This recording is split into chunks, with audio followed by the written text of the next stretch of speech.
Good afternoon. Welcome back to the B&H Event Space.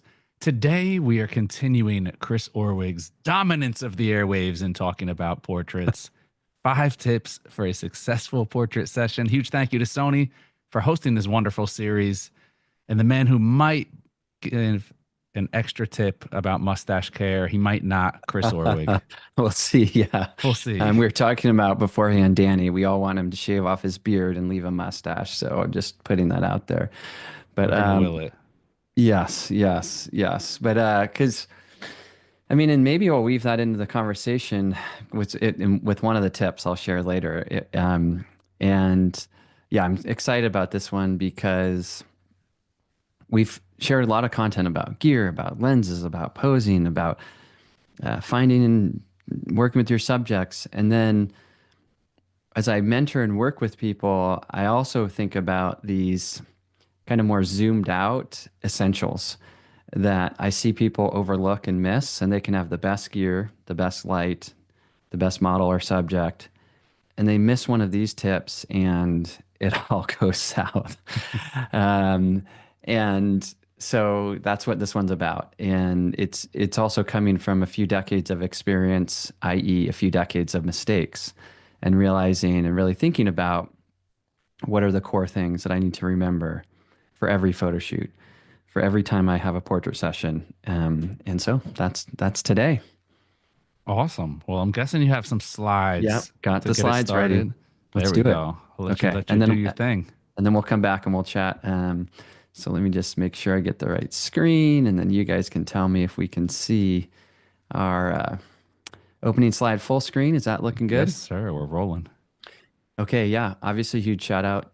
Thanks to Sony for this, but the content in here is going to be relevant to anyone, regardless of brand, make, or model of what you're doing.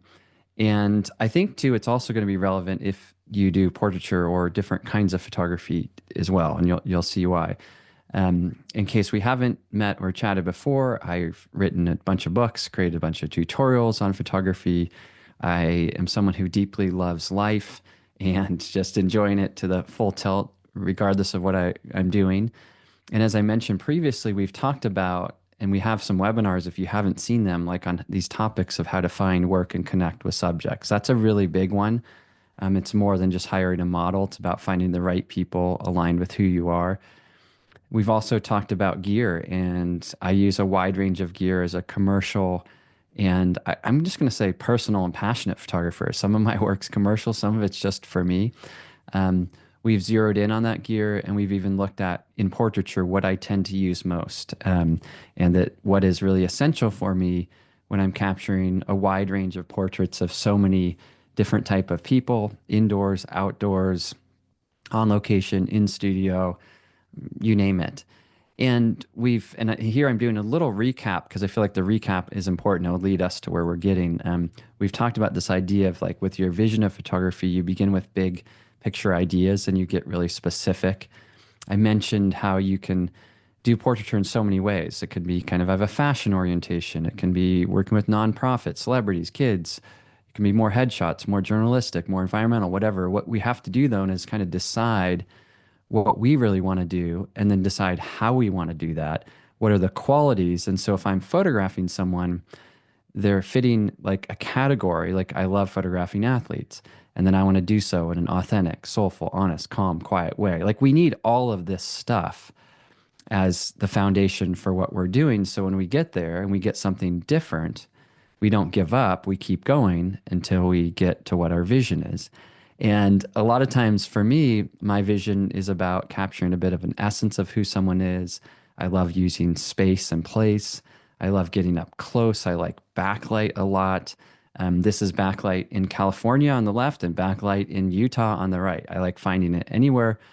We've talked about posing. If you haven't watched that webinar, I highly recommend you go back to that. We talked about an idea of like someone being unanchored and just kind of wandering around in front of the camera versus like feeling like they really fit there. And we went through how we can go from, again, just kind of disconnect to that connection, and how we can make the connection with the subject and how we can help them in a way so that the pose is telling a better part of the story versus their awkwardness it's telling something meaningful. We looked at things like also how we can put more weight on one leg and how that can change the way the body looks. And in general, how we can go from awkward to something which is more awesome, something which is more meaningful and serene and interesting. And one of the things I want to highlight at this point is that when you're doing portraiture, there's always a moment of an ask. Hey, would you sit down by that tree in the grass? Would you pick up your surfboard and stand on that rock? Hey, you three guys in this band, will you go? Let's go walk out on the beach towards the water edge. Where? By the seaweed. How do you want us to stand? Well, just stand over there a little bit apart, but start talking to each other. Or walk out into the greenhouse and lift your arms. You have to remember that when you see portraits, someone wasn't just like that on accident. It was a result of the photographer's ask or influence or direction. That is a huge, huge part of it. Sit on those steps or hold your hand up to your mouth. Or this is a commercial job. Like, okay, you guys start eating the ice cream. That's not a tough ask, but act like you're having a lot of fun and you're kind of on a holiday. And these are working models in this case, but I have to give them the narrative and the story, and then they start having fun and enjoying it. Or the yoga teacher, here's where I want you to stand, here's a pose, or climb up on that bench. This isn't the normal way you would sit on a bench. And so as you think about portraiture, you really have to realize that most of the things that you see in good portraits, they feel and look authentic, they feel natural, but they aren't. There's some kind of an ask. Sit down on that log so we can see the wildflowers, and then kind of lean against each other. Or this is a classic. Hopefully IT people out there will love this portrait, because this is a classic IT desk you'll see at companies. And there's just so much story and things here, which I love about it. But he would never sit like this. He would sit with his back to the camera, right? So what we have to do is ask someone to do something different. Or the person riding the horse wouldn't just stop and tilt over the side and look at the camera. She just wants to ride. Or the yoga teacher who had balanced some rocks, she wants to keep balancing rocks, but maybe you give her some instruction. You can start to see, I'll include, we talked about some different cameras and lenses, like how we can work with 24 to 70, how we can work with 85, the different looks these give us. But with the camera, the lenses, what we're getting here, there's always an ask. So it's this combination of us being involved. Portraiture is a very involved craft. It's not passive. It is very, very active. Even when you're just looking at something that seems still and calm and peaceful and soulful, there's a lot behind that. And so while we've covered a lot of those things, what I want to get to here are what I consider to be 5 of the most important tips for a successful portrait session. Before I get to tip number 1, what I want to do is pause, and Derek, you and I can jam and talk about this for a little bit, just in the sense of kind of recapping what we've covered a little bit, maybe something I missed or overlooked, and then also that will give us a good segue to cover the next content. So let me go ahead and exit out for a moment and stop sharing. And Derek, my brother, hit me. What's coming in for you? I'm so curious where you're going with the 5 tips, because you always knock it out of the park. I know that if you guys didn't join the last live stream we did, we kind of did a little bit of a virtual role play where you kind of took something and you threw something out to me, and that scenario didn't work, so you kind of pivoted on the spot. And that really stuck with me. I was actually talking about it with a friend of mine who's a photographer this past week, and I was talking about the ability to pivot and how important it is for photographers to keep composure. And it was something that it was like, it has nothing to do with the camera. It has nothing to do with photography. It just has to do with you as a person maintaining composure, keeping your subject calm, and more importantly, keeping yourself calm. Yeah, I love that. I mean, I should pay you $100 because it tees me up very well for what's coming. But because the question is like, how do you do that? And what's underneath that? And when I give workshops and stuff, a lot of times people get to see like, or what happens, well, I'll finish that. When I when someone joins me on a photo shoot, they're like, wow, it's just kind of simple, like effortless. It doesn't seem like you do very much. I even had one person say, it seems like you don't really know what you're doing. And to me, that's one of the biggest compliments because, like, to that point of that interaction we had, it was just like I did it, I pivoted, it happened. It wasn't like, oh no, what do I do now? Oh, dang it. It was just like this effortless thing. But with all great art, sports, I think, you see someone, like I know you like running fast. You see someone run the fastest time in the world. And yes, there's a lot of effort, but there's just like this beauty and grace and elegance and even effortlessness, which is so counterintuitive. So the five tips for me are like, well, how do we get there apart from like the right kind of shoes or the right kind of, whatever, the right kind of cameras. We've done that. But what else? And at workshops, I get to really share with people, okay, here's the what else. And that's what I want to do here because, and it's the right time to share it because if we share it too early, then they think it doesn't really matter about the lens or the light or the posing or all that stuff. But that stuff's really important. You got to learn all that. And then you add this and it's lighting a match to the fire, so to speak. Love that. And You yeah, got to build the foundation. build a foundation. Yeah. And maybe to that point is like with people listening, wherever you're at in photography, it's like um, identifying your weaknesses and working on those and then adding to that, right? So the foundation, and I would say myself included, it always has a little bit of need of attention, meaning let's say I photographed someone recently that used the they them pronouns. And so that was like, I wasn't great at communicating with those pronouns because I just hadn't used them for a while. And so I messed up a couple of times. And so that was like foundational communication. How do you address people? And it doesn't matter. I could also be addressing a CEO. It could also be photographing a public leader or a kid, but just, it's not that you have a foundation, it's set, it's done, it's dynamic. And there's always growth that we can have because we're always learning. I mean, that's the beauty of portraiture. How about jump back to the slides? Yeah. That's good. Yeah. Just to keep the flow going, and then we'll come back to more. And if people have questions or thoughts or anything, jump in. So the first one is really thinking through what happens before the shoot. And this is, I think, a big mistake in photo education is we kind of jump to the moment of capture and we aren't really communicating what happens beforehand. I like to think of it as that pre-flight checklist. And there are so many things. I'll mention a few here.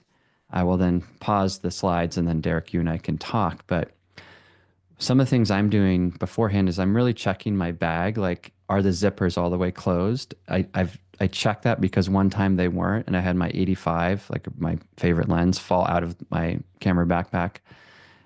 So I check my zippers. Are they good? I check my batteries, make sure they're fully charged. Media cards. Have I cleared and formatted a card?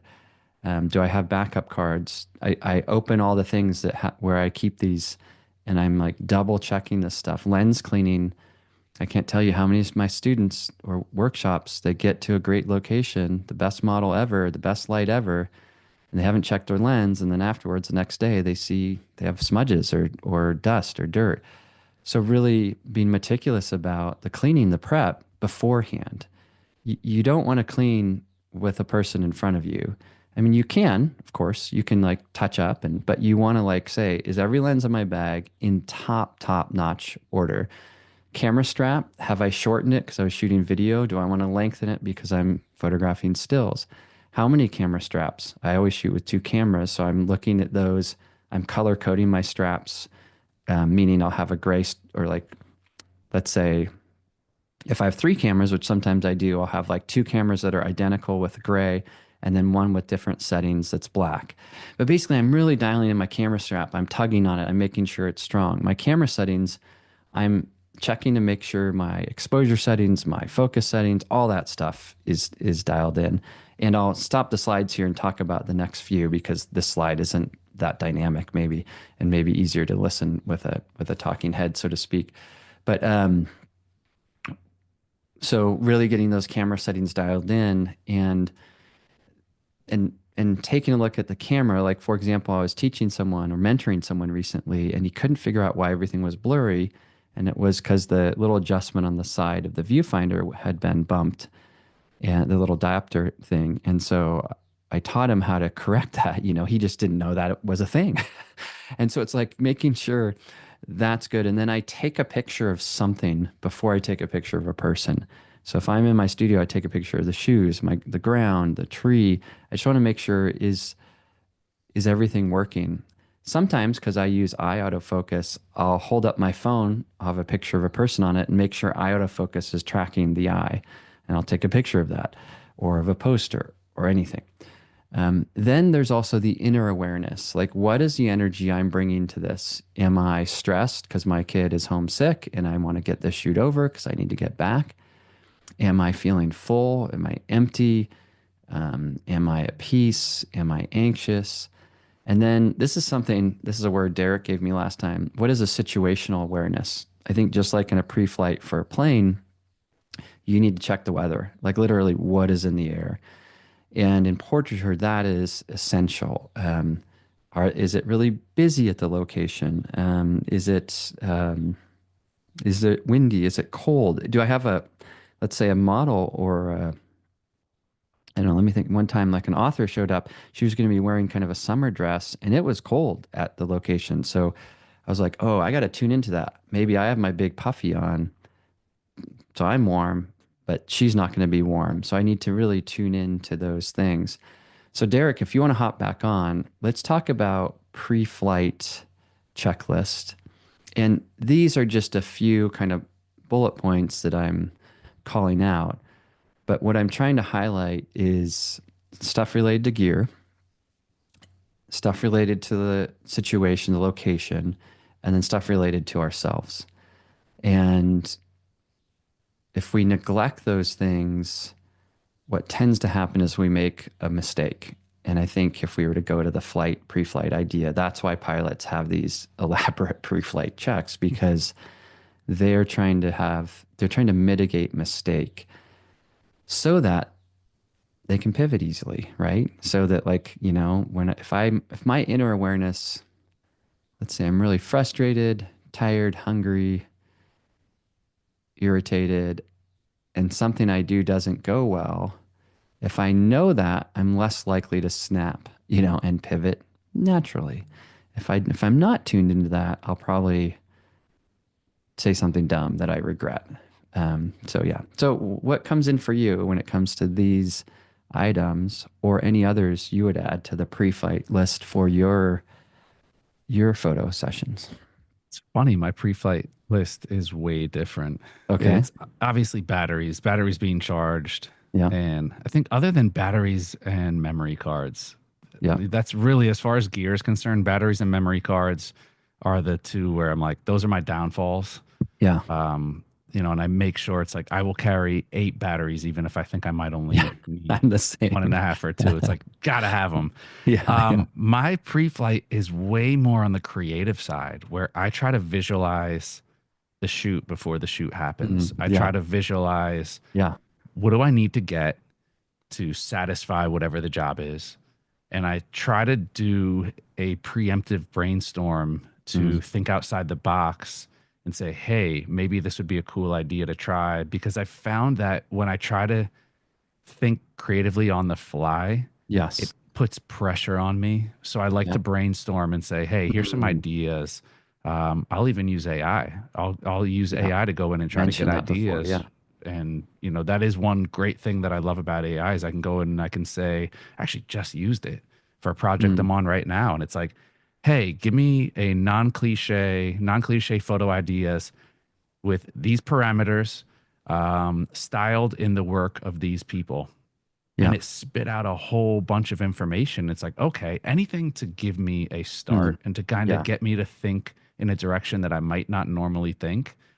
So that's what my pre-flight checklist is. I just want to know, I want to visualize the shoot.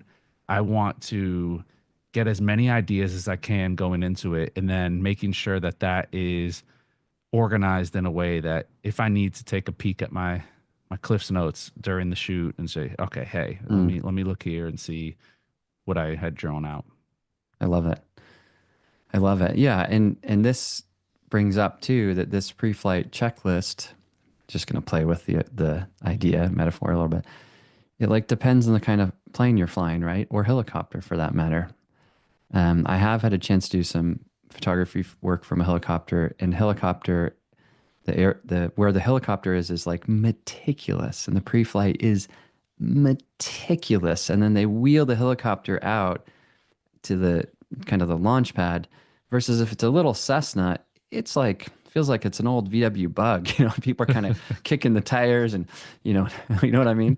Or if it's a big, huge jet, you have a whole team. So I guess the point is, what I'm trying to say is different people have different checklists, kind of photography we're doing, kind of needs that we have. What I hear you saying is one of the needs, one of the things that really helps is clarifying the vision, getting some ideas, having those kind of quote cliff notes with you. So when you're there, it can redirect, recenter, and keep you going. So that almost might be like, in my mind, if we go with this plane analogy, it's like you're calibrating the compass on this, let's say cool vintage airplane, because I feel like your photography has that vibe. It's not like a modern jet, like all automated. So you're like, yeah, calibrate the compass. So the point too isn't to follow my checklist, but to have a checklist and to commit to it. Otherwise, I've had students who like it seems really stupid, like check your camera strap. I had this one student, we were at the beach, he was over rocks, his camera strap wasn't securely attached. Like one of the things had gotten loose, fell off his shoulder, and his lens front element was wrecked, and he was just like, oh, I didn't even think about it. And it was like, you don't think about things. We make assumptions. Yeah, my cards are probably fine. My battery is probably fine, or my vision's probably fine. But it's like that initial thing really makes all the difference in the world. So then you can show up, let's say for you with your vision, and people are like, what are your idea? And you're like, well, here's my idea. Versus like, I don't know what my idea is. And someone else who maybe is more spontaneous, that may not be the right way. Maybe their checklist is do something spontaneous beforehand, do some, I don't know, loosen up a little bit. But checklist is huge. And then just for time's sake, why don't I jump to the next tip, and then we can come back to this. Yeah. And this one, I'll show some images that I have up there, but is really thinking through the structure. And when you get to the location and the shoot, you're communicating with the subject. What is the vision and what is the expectation for what we're doing?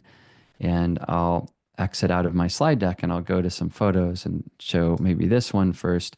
And this is just a gallery. It's called Pixie Set, but basically, and I think I've showed maybe this one before, but it's basically a nice way to kind of show a client images. And so for this particular client, I just said, hey, let's do a few things. Let's do something with your horse. Let's do something with your surfboard, and let's do something down at the beach. And then so we do a lot of stuff with the horse.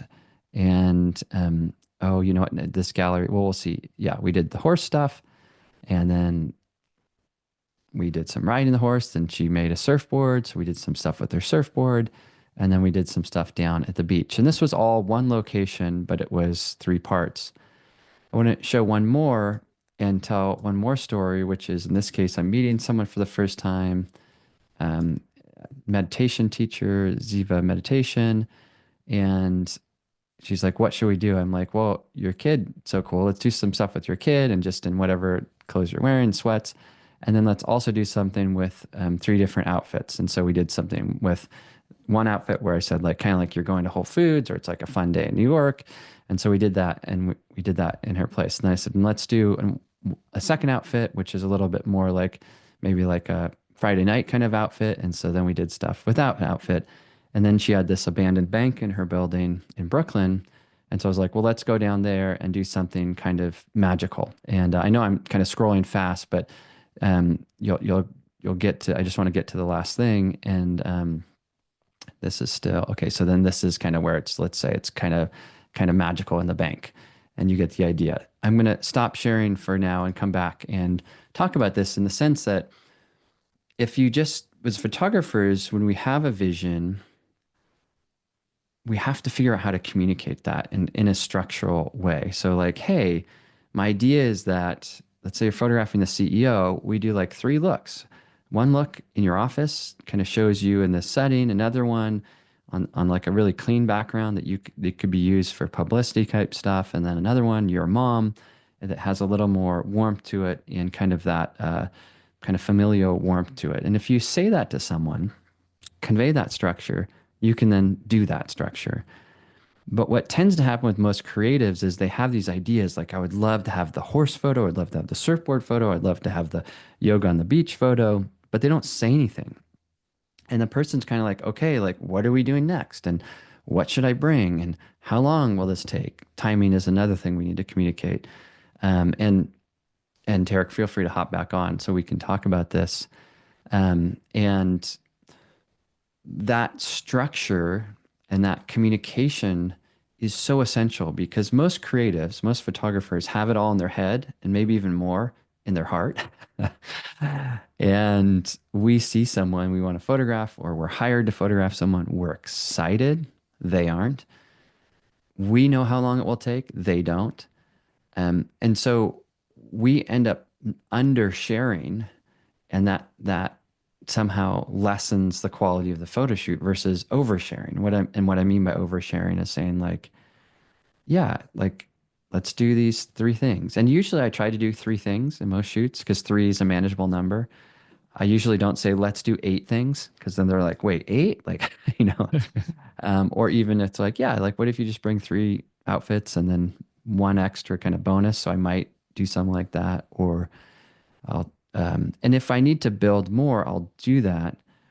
But I'll also convey like, yeah, and I think we could knock this out in 45 minutes or in 5 minutes.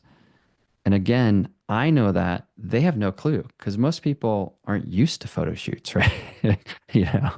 And and going back to that pre-flight, it's the same thing the captain does when he or she says, all right, we're this flight looks like it's gonna take this long, and then we're almost there. It's like, hey, we're about, we're getting close to land it. Like they give you the structure. Same thing with like freeway traffic signs. You're gonna be, to get to the 405, it's gonna take you 45 minutes. Same thing at Disneyland with standing in lines. Like it tells you how long it's gonna take, because if we didn't know how long it would take, it would make it so much worse. But if we know it's 45 and it takes 45, we're okay with that. If we are thinking 5 and it takes 45, we're upset. And also, even if like we're suddenly asking them to change wardrobe and they didn't know that, they're like, well, I would have brought something like this for this that made sense for it. And so really clarifying that. So anyway, what's coming in for you? And then we can see if there are any questions too. Yeah. Well, I want to throw a question out because our dear friend Charles Chesler was asking for the beach shoot with the horse, if you scouted that in advance. And we had another question from Istvan asking what lens you were using, if you were using 100mm on that, or what lens was used. Yes, great question. So for that beach shoot with the horse, I did go for a run. I didn't have a camera, but I ran around that area. So I saw there's basically like 3 trails. There's one that goes through the middle, and there's 2 on the sides. And I chose the middle one because it was the furthest away from houses. Basically, it's a field surrounded by houses, and I wanted to make it feel like a field. So yes, scouting is really important. And that's maybe that situational awareness, trying to arrive early, trying to have an idea of what you're getting into in any way you can is incredibly grounding and helpful. And then thinking through that. And I guess I'm saying like sometimes you just can't do that. You don't have the luxury of that, and you only have 2 minutes. But I'm always there early. Like the captain shows up before the passengers. So pilot before passengers always, right? The pilot, I mean, not always. Sometimes something happens and you're waiting for the pilot. But If it were, let's say, a helicopter pilot that was taking you helicopter skiing or something, the pilot and all the team, they're there way before you're there.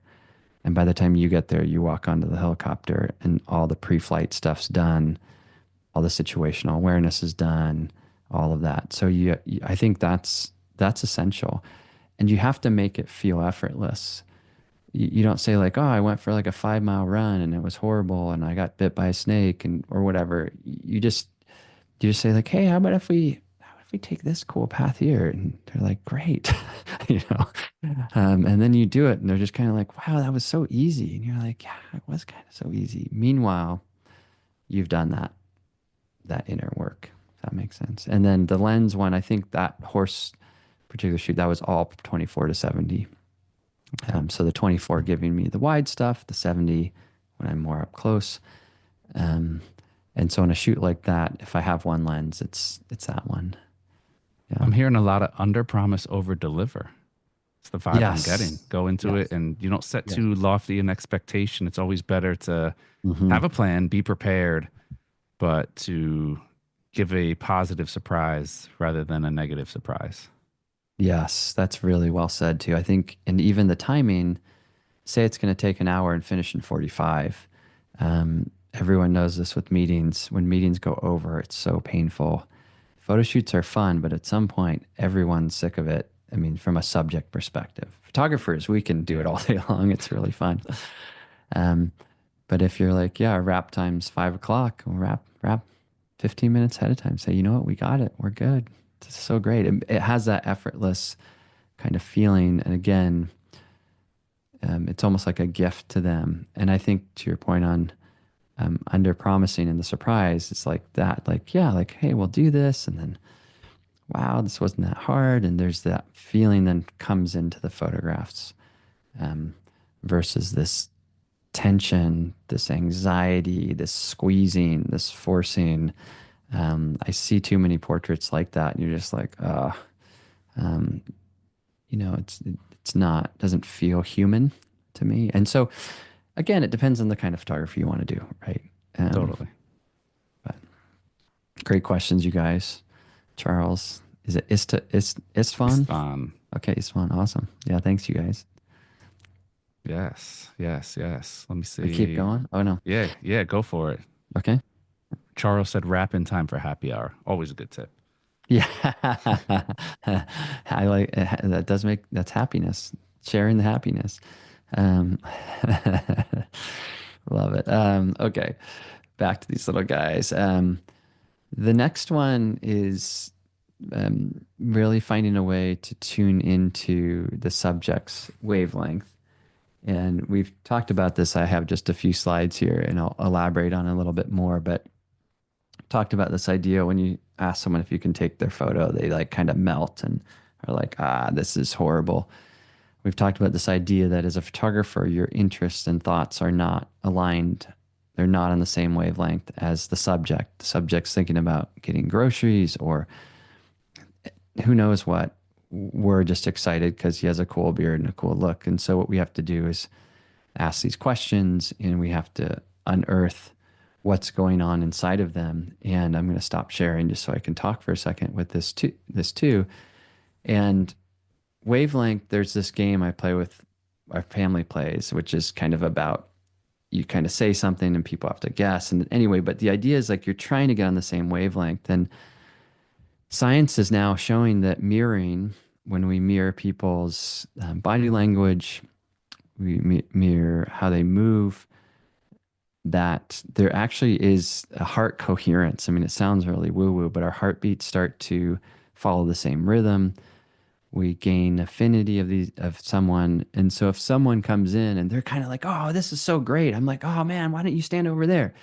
If someone comes in and is like, I'm really grateful for this chance to do these photos, I'll say, yeah, I'm really grateful too. Like, what do you think about the idea of sitting over there? And then they sit over there and my rate of head nod, how big my nonverbals are, my vocal pitch and range and all the things. What that does is it literally gets us on the same wavelength as the subject because this is a collaborative endeavor. And by finding ways to do that and to mirror and to match that energy, it creates this cohesiveness, this collaborative kind of spirit, which then opens up the opportunity for some kind of, I think, magical, even like alchemical, like just magic stuff like surfaces that couldn't have surfaced otherwise. And it's more than just like asking them questions. It's more than just noticing things. It's trying to kind of see what's beneath the surface. And let me try to think of an example, um, which is like one guy's photographing a week ago, super cool guy, musician, big, bright, colorful stuff, had the suitcase of all these things. And he really wanted to have do fun. It's like he was bringing the fun, the wow, the weird, just kind of quirky. And so I was going with that.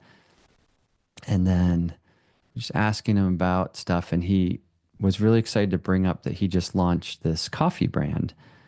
And I was like, no way. And I was like, do you have any? He's like, oh, yeah. And I was like, would you ever want to bring some of that packaging into the photos? And he was just like, you could see he was dying for me to ask him that question.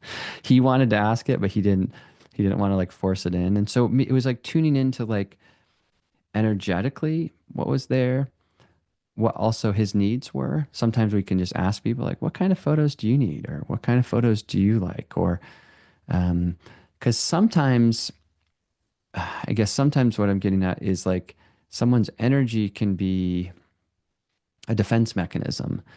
Someone can be kind of like acting goofy because they don't know what else to do and they're nervous. And you want to get connected not to the goofiness alone, maybe the goofiness and there's a little bit of nervousness. And so maybe if you're goofy as well, and then you're like, this is so hard, isn't it? To do this, they're like, oh my gosh, this is so hard.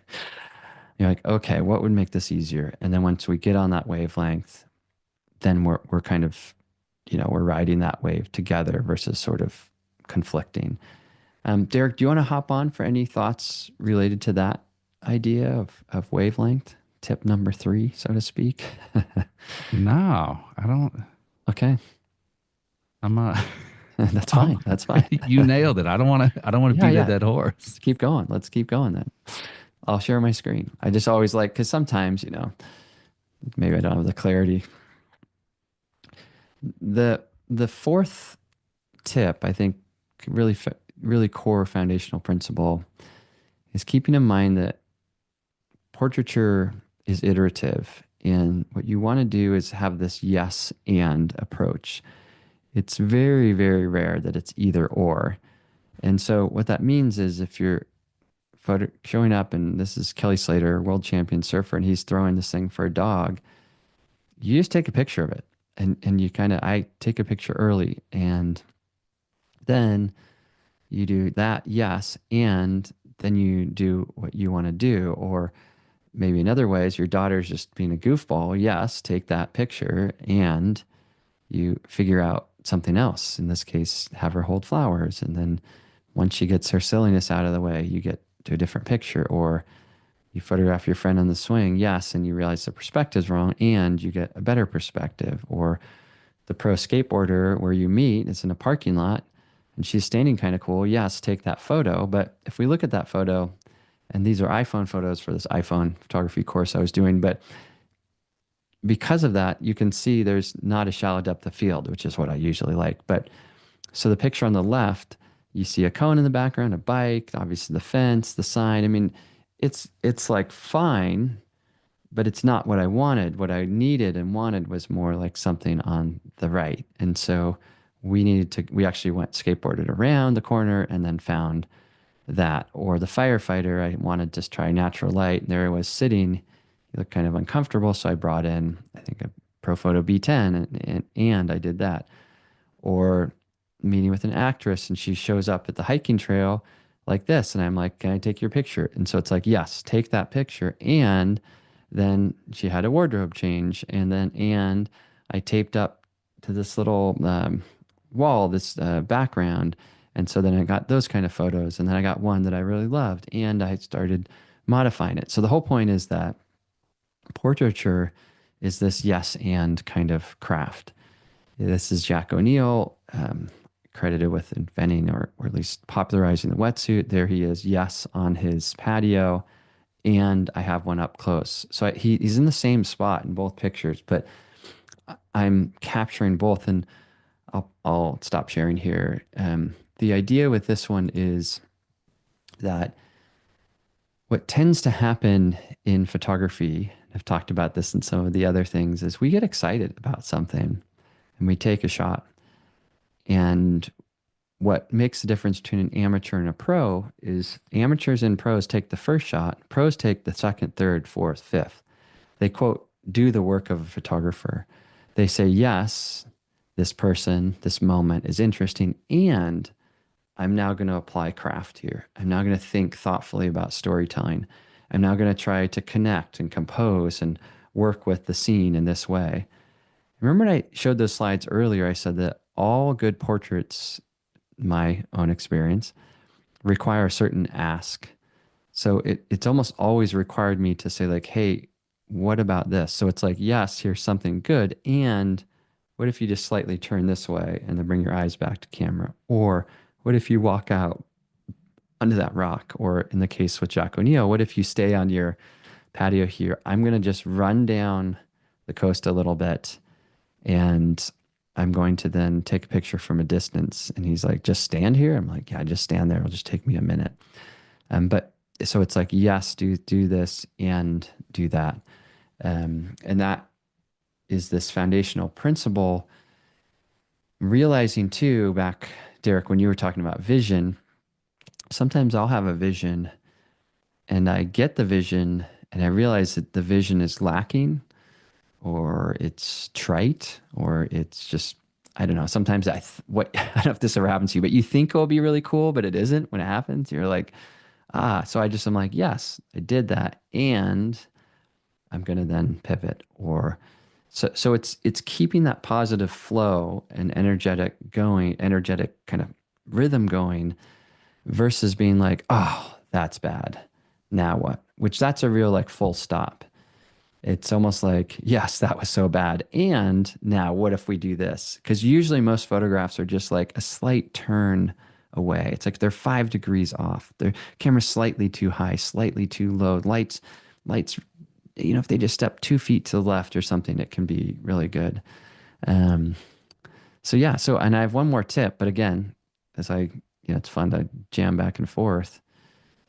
The topic here, Derek, is yes. And can you relate to that? Does that come into practice with your photography? And also, if there are any questions, we can try to field those too. Yes, I do want to throw a question in because it kind of relates to what you were just saying, staying in the flow. Yeah. Cooley is asking, what do you think of tethering and showing them the images? So can you talk a little bit about, because that affects staying in the flow as well. Even if everything's going fine, being in the moment and catching that flow can be disrupted by them worrying about what they look like. But then you've also said it's like, I remember you talking about showing them the view that you see, which was transformational for me and Cooley. If you didn't watch, I think it was last week when Chris talked about showing them the subject, the view you're looking at, so they have an idea of what you're looking at and what your vision is, and not just looking at you with the camera. So can you talk a little bit about flow as it relates to showing them images, the back of the camera, tethering, etc.? Yeah, amazing question. It's actually interestingly a very hot topic. People have super strong opinions about I'm right, you're wrong kind of stuff. And it's one of these ones we have to figure out for ourselves and our own flow and rhythm and the type of talent we work with. So all that being said, I'll tell you my approach and then I'll tell you why, which is I never show the back of the camera. And the reason for me is that what you see on the back of a camera, you're seeing basically a JPEG extracted from a raw image in this small way with a lot of glare. And it's really hard to evaluate what's happening on that. What I will show sometimes is something with like my iPhone. So I'll take a picture and I'll just say, hey, here's kind of what this is looking at. And it's much easier to review. And it's also, those images in your iPhone are much closer to how they're going to look at the end than the ones in the back of my camera. the back of my camera, sometimes I'm composing a little loose because I'm not quite sure the crop, knowing I'm going to crop in. Or Mm. sometimes like I just know the dynamic range. I'm shooting with these high-end Sony cameras, this amazing dynamic range. So if I'm shooting backlight, what they're going to see on the back of the camera isn't going to be that good. But I know exactly my settings to get it good. And then even deeper psychologically, I know from being photographed myself, when I look at the back of the camera, suddenly I'm creating a narrative of all the voices in my head of what people have said about me, mostly negative. I'll remember that my brother said my ears were big when I was a kid. He used to call me Dumbo. So I'm like, oh, my ears look so big. The photographer, and I don't think my ears look big, but you know what I mean? Like Mhm. you get these weird ideas, or they're like, oh, that zit is so bad. Like, oh, I cannot believe I have a zit. I really am this old and I still have zits. And then they're all of a sudden on this zit narrative. And you don't even see the zit, or you just realize you're going to use the AI enabled remove tool and it's gone. So I don't like getting them out of the experience of connection into the experience of evaluation. Once we start looking at an image, we're evaluating. Now with the iPhone, sometimes I'll do that because it's less evaluative. It's like, um, I don't know why, just a little bit. And I also don't shoot up close portraits with the iPhone. It's a little bit more of a scene setting. So I'll do that occasionally. Now, like you said, tethering, I do not tether. I would not show on a big screen, definitely. Now, again, depends on your talent, right? If someone is world-class ballerina and they really need to see their foot position, that might be really important for you if you're a portrait artist working with a ballerina. If you look at my portraits, they're mostly, I'm going to call it, have this authentic, real kind of feel. There isn't this like incredible precision that the person would be so glad if their hair was like this versus like this or something. Um, so that also fits into my style photography. So really, I would say for yours, really asking the question, is this helping? And I think what most photographers do, at least my students, is they show the back of their camera because they're insecure and they're looking for affirmation from the subject. It's not actually about, it's about like, it's feeding the subject's insecurity and your insecurity. And it's Mhm. like this insecurity soup. And I just don't want to have anything to do with it. I want to be talking about like your dad died recently and wow. And okay. And what do we do with that? And life. And this is such a gift to be here. And look at the sun and these trees. And what do you like about the land? And I want to hear those stories, not, not getting them self-conscious. And I also want them to know, like, I got it. Like you can trust me. Um, so that's my own take. That was a long thing, but No, I like that. I agree. I mean, I liken it to baking. If you keep mm, opening the oven and checking, you're going to let all the yeah, heat out. And right. every time you close the oven, you Love got to that. start building that heat back up in the oven again. Yes. And they're not going to cook any quicker. You're Yeah. just delaying the process. And I think for me, getting in that flow, staying in that flow, and Yeah. also, I mean, to break it down to brass tacks, I'm the photographer. You're Right. hiring me. Right. Why? Right. I mean, why does your Right. opinion matter at that point? You're Right. Right. trusting me with my vision, and Hmm. then I don't want, I don't want you to bring your own baggage and put it on me as far as, oh, I'm really insecure about this. No, Right. there's nothing better than Right. at the end saying, wow, I never liked pictures. The amount of times I've heard people say, I never liked Yeah. pictures of myself, and wow, you Right. surprised me. Yes, Right. because I didn't listen to your input. I didn't listen to the Yeah. poses that you want to do. I came in with what I know, my technical expertise that you brought me in for. Yeah. If you were an expert, you'd be on the other side of the camera doing the pictures of yourself. Yeah. I think there's some truth to that. And I would just extend that to saying yes. And like, if they bring in ideas, I'll do those. Yes. And I'll do mine. So I don't try to steamroll what they're doing. I know you're the same way, but I don't want to get to like pixel peeping. I don't want to get to nitty gritty. I don't want to get to like them worrying about something. I want them to be in the flow. And I think, this is kind of random, but I listened to last night a podcast with Mark Hamill, who is Luke Skywalker from Star Wars, among other things. Um, and they were asking him about the movies and stuff, and he's only seen the movies. I think he said like for the ones he's been in, he saw them twice, each of them twice. Where like fans will watch them like 15, 20 times or something. And he kind of was talking about this idea, like when you're an actor, you're like in it, and the end thing isn't like the point. It's like being in it is the point when you're an actor, if that makes sense. So it's not like, I mean, imagine like the actor too, like watching it, then watching can I see that? Can you play me back that take to see how good it was, or something like, they're trusting the director. Yeah. They're trusting their colleagues. They're trusting the crew. And so cultivating that trust, of course, you got to cultivate it. You got to let them know you have their back. Or if let's say there's a woman on set and have them bring a friend and say, hey, could you go fix her hair? Even if she doesn't need it, kind of do a little hair thing, makes her feel that, oh, hey, here, do you want to look in a mirror? Hey, do you want to look in a phone to double check? You can let them double check, let them know you have their back. And then I just saw a comment come in. There are folks out there who are so obsessive compulsive, they don't want to let you do your thing. How do you cope with those folks? Again, it would be great, Elizabeth, to hear more about that, maybe an example. But what I tend to find is like, let's say someone comes in, which happens all the time for me, comment about themselves, negative about maybe something about their body or their, some wrinkles or weight or height or, there's all the things, or they, to your point, they really, in that sense of insecurity, and rightly so, want to have some kind of control or say in what's going on. I think there's ways to do it like, oh my gosh, this light is so flattering. We're by a window. Window's really soft. So it's like, I want to, you don't even really need to retouch these. Your skin looks great.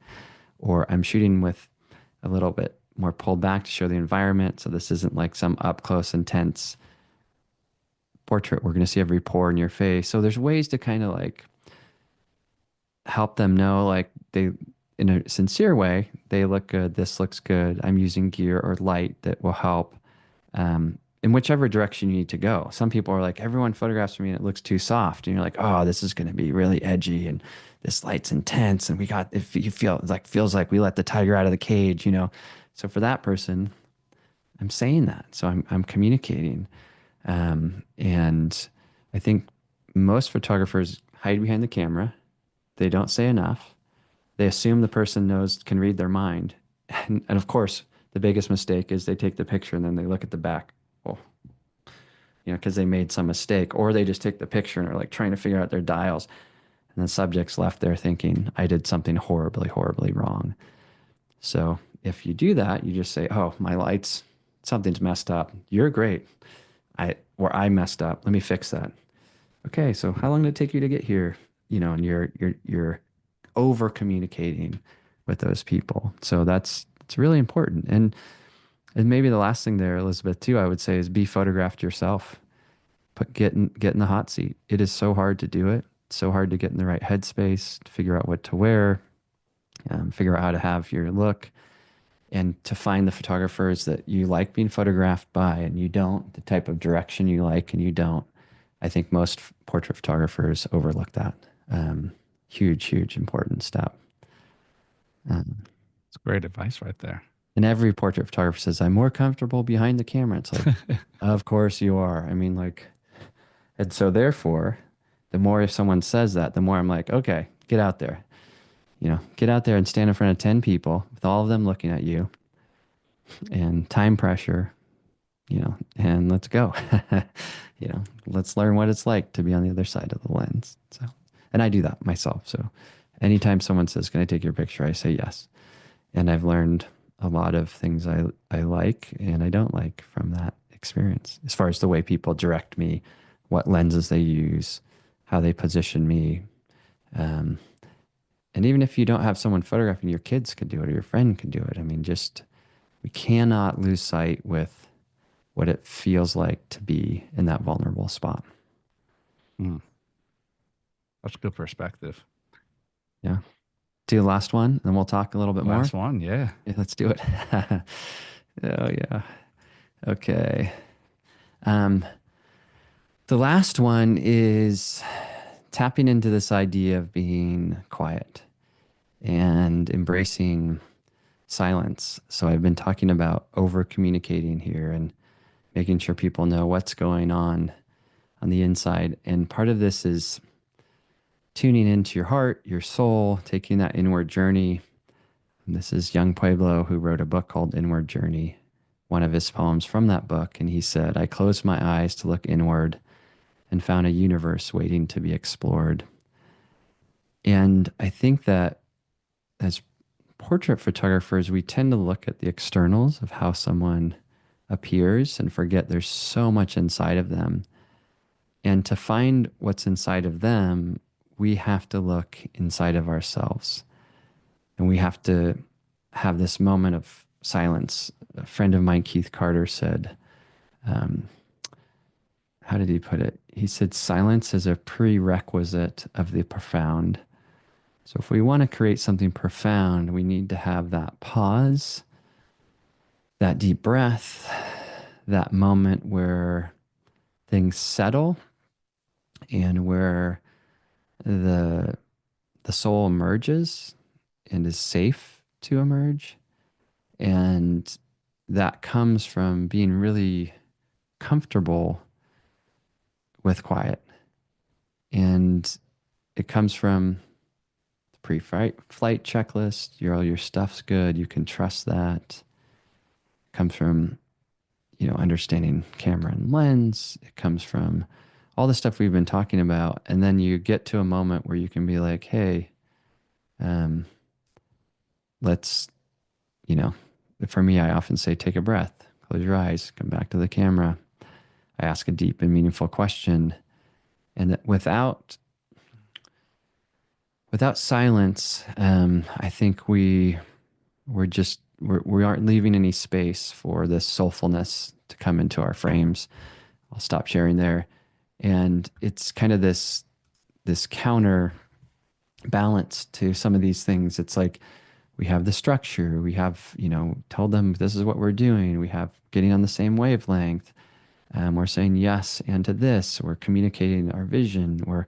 We're out there. And then, at least that I found in portraiture, we can't be so, what's the word? So much of a consumer, like in portraiture can be like, you're grabbing, you're getting, you're taking, you're making, and it's this energy, which is really like, seizing the day and capturing the moment and making it happen. And yes, and let all that go and then be with someone soul to soul. You have to look into your own soul. You can't just expect them to do it and you not to do it. You kind of do it together. And I think there's a sacredness there. And that sacred moment is something I cherish and I'm grateful for, and have the camera to kind of witness it and remember it is really meaningful.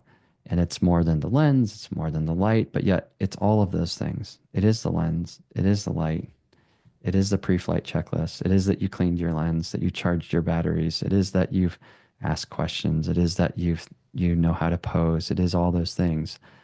But without it, I've seen a lot of people be really good at photography, but they're just going so much. Their pictures have this like goingness in them, this like kinetic force, and you're just kind of like, well, where's the person? Like we lost something, and it's silly, this phrase, but I'll use it. It's like people say we're human beings, not human doings. And it's like the beingness, the presence. I think that if you look at good portrait sittings throughout history, there's this deep presence of the person. And I think if we want that kind of profoundness in our frames, we have to find a way to be quiet. That's my last one. Wow. Yeah. I love that. And that makes me think. You always get my brain going on these. Yeah. It really makes me think it's a great portrait session is the sum of all the parts. And I Yes. love that you called out the gear. It's like, no, the gear's not important. Well, yeah, it is important. And it's also important to how you relate into how, because ultimately you're trying to deliver a feeling, right? And Yes. each focal length, each lens, shallow depth of field versus rich depth of field, delivers feeling. It's how we command all those things, put it all together, and then ultimately, like you're talking about, it's like this experience. Does that translate in the images? Does that translate in front of the camera? And it had me thinking about some of my most impactful portraits were really about the connection I shared with the subject. And it Right. had nothing to do with, oh, this was the most technically amazing portrait, or I had the greatest light on this. The ones Yeah. that I really, really, really look back on fondly are the ones where the moment meant the most. And I've probably shared this. Some of our viewers might know. I don't know if I've shared it with you, but it's like I've had a lot of images or a lot of portraits of people that I met on the street who Yeah. passed away shortly after. And I'm Mm. talking young people, not people that are, older or terminally ill people, people that I just Mm. met on the street. And by chance, I happened to stay in touch with them. Or in one case, Mm. I didn't really stay in touch, and one of the friends reached out and was like, "Hey, are you the guy that took this portrait? Will passed away, and the family Mm. wanted this image that you took of him to be blown up at the funeral." Yeah. Yeah. And that really sells to me the true power of a portrait, because when somebody is gone and you no longer have them, all you have are those images and Mm. all you have are the videos. And it made me look at portraits in a different light, as far as I don't want to, like, I don't go into a portrait session to take pictures. I go in there to connect. Mm. And when you focus on the connection, when you focus on, like you said, the pre-flight checklist for me, and probably in many ways for you, is to clear your mind, to allow Yeah. you to go in there and be a creative. It's not so much I need to do this, I need to do this, I need to do this. It's so that you can go in there and say, I don't need to focus on this. I don't need to focus on this. I can go in there Right. with a clear head. I can connect and put all my creative energy towards me and that person finding the angle, finding that connection, and just doing what you do inherently. Yeah. I think you're really on to something there. I'm thinking of, how we always like these analogies and metaphors, but like I'm thinking of a friend who's really good at cooking. He's like, he's not a chef, but he's taken all these classes, and when you watch him prepare and when you watch him work in the kitchen, he's never like, everyone out, or like, don't ask me something right now. I'm doing something important. He's just like jamming, doing all this stuff. And I'm like, whoa, that's right. He's like, yeah, man, hand me that thing. He's like, do you want to, and you're just like, and it makes, and he's like, this is, and I'll ask him to teach me stuff. He's like, yeah, this isn't that hard. And I can never figure it out. Because but it's like, he's just so like his pre-flight, all his stuff is where it needs to be, his vision for what he's doing, how he's doing, and the timing he's doing it. And I think we can see that with like the better you are at something, I think the less stressed out you get when there's some kind of interruption or something goes south, right? Because you have this effortlessness, like back to what we talked about. Even though back to running, you're running at full speed, world record speed kind of thing, but you just have this like this attention, this spaciousness to be able to be attention, has to have attention to what's going on. So as photographers, I see some that are so focused on their gear or what went wrong or this or that or whatever, their subject is orphaned. And so, meaning they're just kind of left alone out there, which you don't ever want to leave someone alone. You always want them to feel like, I got your back, I'm with you, we're in this together. And so all that preparation stuff, which means craft, and that's why I wanted to do this particular one after we talked a lot about craft, which includes posing, includes lens selection, includes really understanding your camera, all that kind of stuff.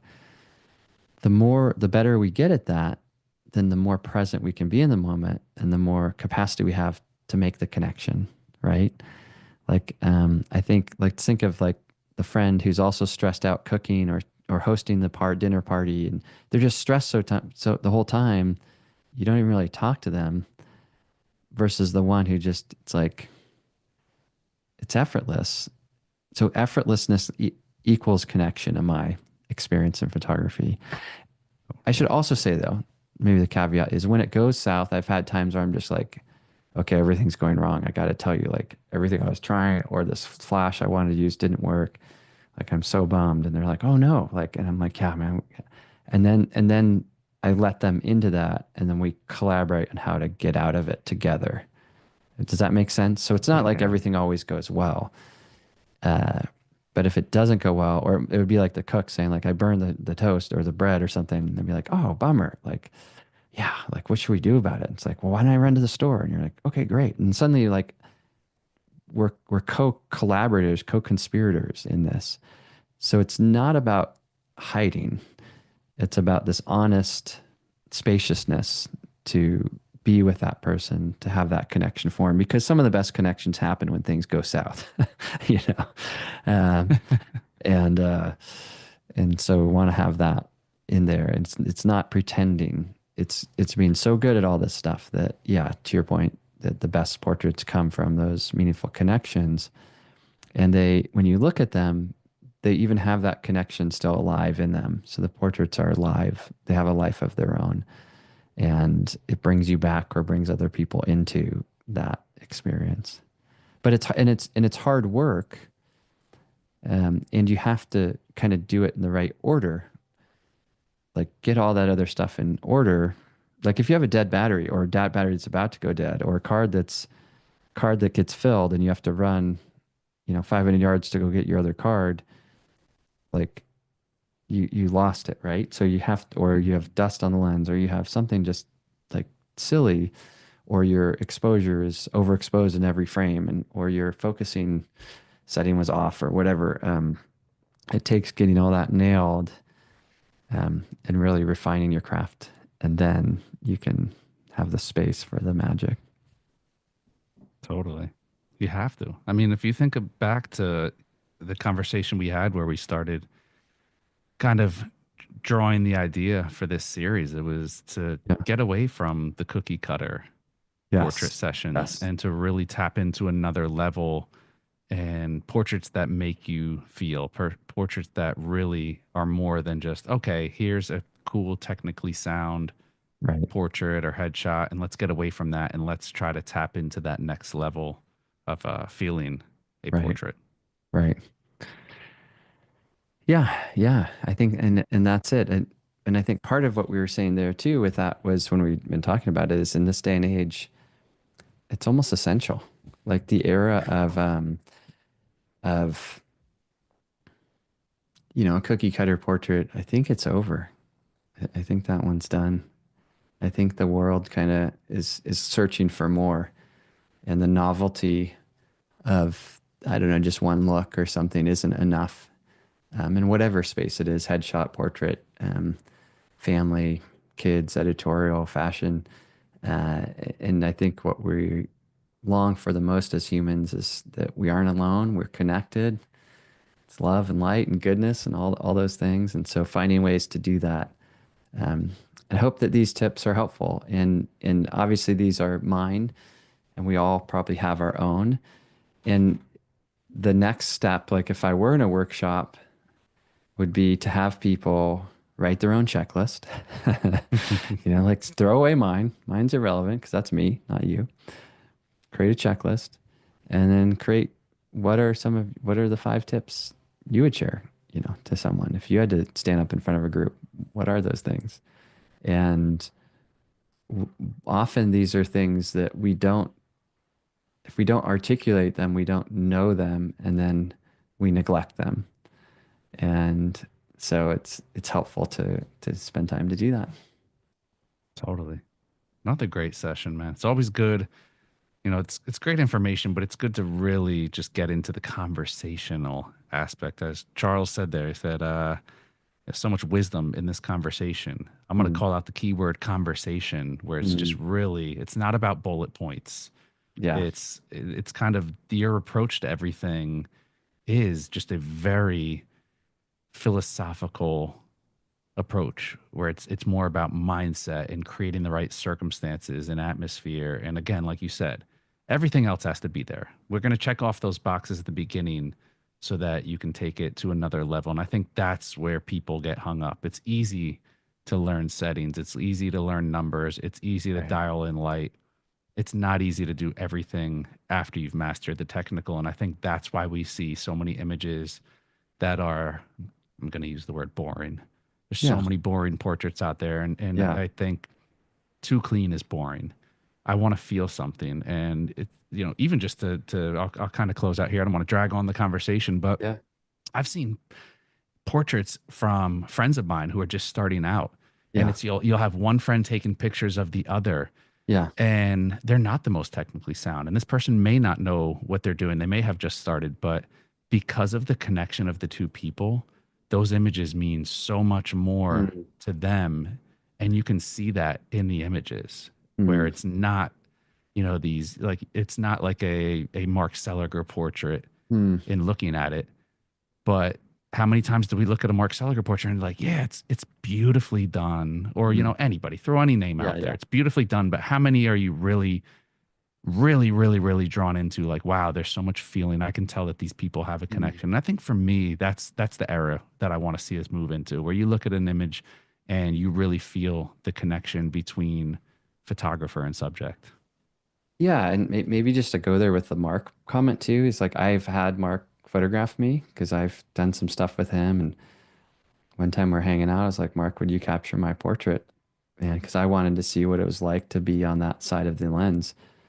And I felt so connected to him in the moment. I felt like this was like, you know, he photographs, like if you aren't familiar with him, like basically the top people in the world, you know. So it's like, you know, and so what, you know, what's he doing like photographing a chump like me, you know? And we're just like photo nerds kind of hanging out. And I'm asking him, and he's like, yeah, of course, you know. And but he treated me with so much value and respect and kindness and thoughtfulness that he cultivated that connection. I think that's why his work resonates so much, is because even though these are these big deal people, he's seen he's seen behind the curtain a little bit to who they really are. And he's also will have a strong vision of what story he wants to convey and tell. In my case, we were just like, there was no story. It was just, we were behind a warehouse and open shade, and you're shooting with a Hasselblad and whatever. But I think that back to this is like the greats out there, they're doing this kind of thing in their own way. And he's found out, you know, figured out his way of doing that. Um, and we all have to figure out our own voice in doing that, making that connection. And my voice, as you can kind of tell, is a little bit more mellow. It's a little bit more down to earth. It's a little bit more authentic, but I can tune that up when I need to, and I can get big and excited. I can also go more professional when I need to. And so I modulate my own energy to the situation. And I think that's a really key component is yes, have that. I love the word you coined last time, have the situational awareness, awareness of the subject, awareness of the moment, awareness of what's in the air in general and culture, and be relevant in that way. And it's the same kind of thing, I think. I mean, I do this comparison a lot to like a dinner party. I think of a portrait sessions like having someone over for dinner. You greet them, you have candles lit or fire on, backyard fire, you have some maybe appetizers, you have main course, and then you hang out and talk, and then it's over. So there's like this arc to it. And all the pieces of that really matter. And the point of like a good dinner party or having like Derek, if you're coming over for a backyard hangout session, would be that we would connect, I think. I mean, I think that's a goal. It wouldn't be like I don't know, About the what, like, experience. yeah, the You want to have experience a of good that. time. Yeah, human to human, like rad, like Yeah, friendship, brotherhood. totally. Um, and so just keeping that in mind with photography. And a lot of people forget that once their camera's in their hand and they have all this technical stuff and they get nervous or whatever it is. And so hopefully this can help all of us remember that yeah, how do we bring the human component back into the mix and build that connection and create images that last a little more, that aren't boring to your question, you know? I love that. Bring the connection, bring the human connection, bring that. Yeah. Great way to, I'm not even going to step on that right there. That was a Yeah. great closing statement there. Chris, always great having you on. It's always good conversations, always a lot of wisdom and philosophy that come through. And as I'm seeing in the YouTube chat, the viewers, they reciprocate that as well. They feel it, and I just want to thank you for Heck becoming yeah. such a positive force on this platform for us, for our entire viewership. Heck yeah, man. Honor to be here. B&H Education, the best. Love this community. It's so great to be part of it. And appreciate you too. Thanks for, I mean, the conversation part is, I think a big part of that is, I love that you and I can jam on these topics and it rounds it out. So it's, which is really important to me because it's not just, hopefully this comes through. This isn't just like, here's what I think and everyone should think like it, but here's some ideas and let's all think about what those are and how they relate to us. Let's agree, let's disagree, let's find our own way. But let's not just ignore what's really important.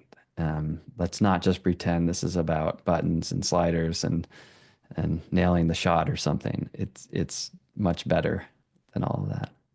We are bringing the human element to education. Yeah. Oh, Practicing man. what we preach. Chris, Yep. again, always a great conversation. Huge thank you to you. Of course, Sony for supporting what we do here at the event space. Big supporters of it. So Yes. we thank Sony all the time for bringing us wonderful content. And all of our viewers out there, really, we love when you guys engage. I love seeing the comments in addition to the questions. So it doesn't just have to be questions. I love to know that people out there engaging, that they're really feeling what's going on. And we always love to hear you guys' opinions. So if you are somebody who watches, let us know. Let us know your thoughts. Shout us out. Tell us where you're viewing from. I always love seeing, hey, we're watching you from, Uganda or Illinois or wherever it is. So huge thank you to all of our viewers out there. But on behalf of Chris, Sony, and I, this is another edition of the B&H Event Space, now in the books. Catch y'all next time.